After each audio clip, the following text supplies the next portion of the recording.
हमारे जवानों के ऊपर हमला करते हैं, उसकी खबर नहीं, और बड़ी बड़ी बातें करते हैं, हाँ, हवा में बातें करते हैं। कल का जो पुंछ में हमला हुआ है ये एक प्रकार से रिपीट ऑफ पुलवामा है। पुलवामा में इसी प्रकार से हमला हुआ था, सरकार सो रही थी, आज भी सरकार सो रही है। 370 हटाने का जश्न आप मना रहे हो ना, तो ये देखिए क्या हो गया है। अगर आपने 370 हटाया है, हमने आपका समर्थन किया है, तो हमारे जवानों की रक्षा कौन करेगा? बिना लड़े हुए हमारे जवान शहीद हो रहे हैं। ये क्या चल रहा है? क्या आप फिर एक बार राजनीति करना चाहते हैं जवानों की शहादत की? क्या आप फिर एक बार पुलवामा जैसे इस विषय पर 2024 में लोगों के पास जाकर वोट मांगना चाहते हो? क्या आप इतने निर्घृण और क्रूर बन गए हो राजनीति के लिए अपने? ये बहुत गंभीर बात है। मैं तो कहता हूँ ये पुलवामा की रिपीट ऑफ पुलवामा है। ये जवानों की संख्या कम है, पुलवामा में 40 थे, यहाँ 5 है, लेकिन उसके पहले भी आप देखिए 2 महीने में कितने जवानों की हत्या हो गई। 2 महीने में जवानों की हत्या का आंकड़ा देखिए, आप कांप उठेंगे। क्या कर रही है सरकार? और संसद चलने नहीं देते। अगर हम उस पर सवाल उठाएंगे, हमने जब सवाल उठाया कि संसद में लोग कैसे घुस गए, तो हमको निलंबित कर दिया, हाँ, संसद से। अब हम ये पुंछ के बारे में सवाल पूछेंगे तो हमको दिल्ली से भी निकाल देंगे, देश से निकाल देंगे ये लोग, खत्म कर देंगे हमारी सदस्यता। सवाल मत पूछो। ये कौन सी लोकशाही है? ये कौन सा लोकतंत्र है? सर, वही बात करें, लोकसभा के बाद राज्यसभा में 3 क्रिमिनल बिल पास किए गए। वहीं अमित शाह ने कहा जो पहले चलता था तारीख पे तारीख, वो खत्म हो जाएगा। अरे तारीख पे तारीख तो चलता ही रहेगा। जब आपकी बारी आती है तो तारीख पे तारीख चलती है। सबसे बड़ा क्राइम इस महाराष्ट्र में हुआ है। जिस तरह से विधायक को तोड़कर, फोड़कर, खरीदकर एक सरकार बनाई है गैर कानूनी, संविधान के खिलाफ, वो तारीख पे तारीख चल रही है ना।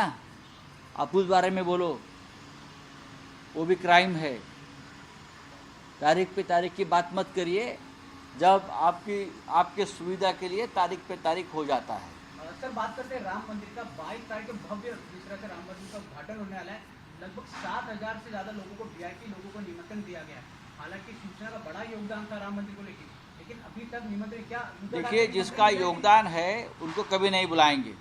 निमंत्रण नहीं आया अब तक तो नहीं आया है, क्योंकि हमारा बहुत बड़ा योगदान रहा बाला साहब ठाकरे जी का और शिवसेना का।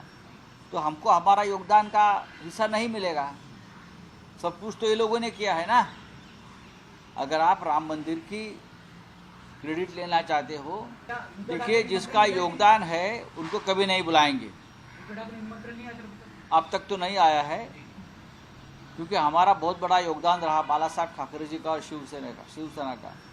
तो हमको हमारा योगदान का हिस्सा नहीं मिलेगा। सब कुछ तो ये लोगों ने किया है ना। अगर आप राम मंदिर की क्रेडिट लेना चाहते हो, तो देश में आज जो हो रहा है, पुंछ में हो रहा है, संसद में घुसपैठ हो रही है, उसकी भी जिम्मेदारी लो भाई। सर, क्या शिवसेना अगर निमंत्रण नहीं आता, शिवसेना क्या राम मंदिर उद्घाटन में जाएगी? अगर देखिए, राम मंदिर किसी की व्यक्तिगत प्रॉपर्टी नहीं है, जागीर नहीं है।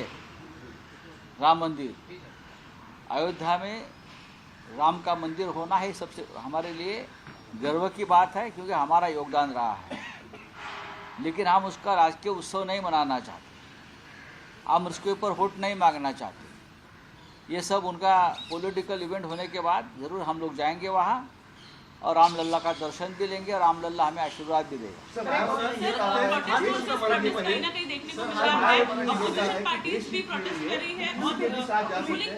क्या है, देखिए, मैं बहुत ही सकारात्मक रूप से लेता हूँ बहन जी का बयान। बहन जी के बारे में तरह तरह के अफवाह लोग उड़ा रहे थे। बहन जी के बारे में इंडिया अलायंस में चर्चा भी हुई है। बहन जी और समाजवादी पार्टी में कुछ ज़रूर मतभेद है, लेकिन उत्तर प्रदेश में अगर हम सब लोग एक साथ लड़ सकते हैं तो ये सबसे बड़ी बात रहेगी। और अगर ये होता है तो ये देश में परिवर्तन 100% हो जाएगा।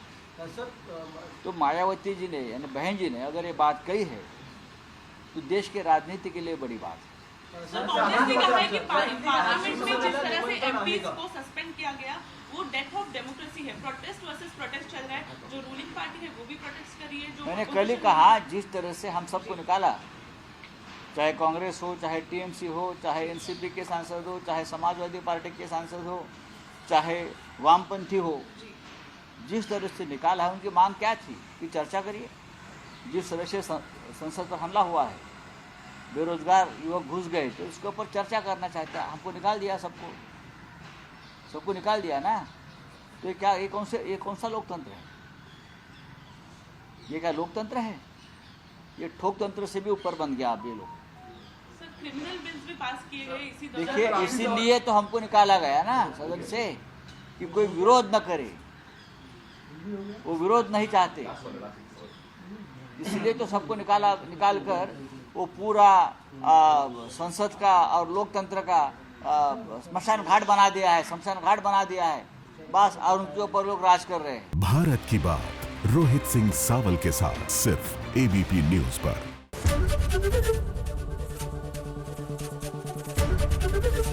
एबीपी गंगा, खबर आपकी, जुबान आपकी।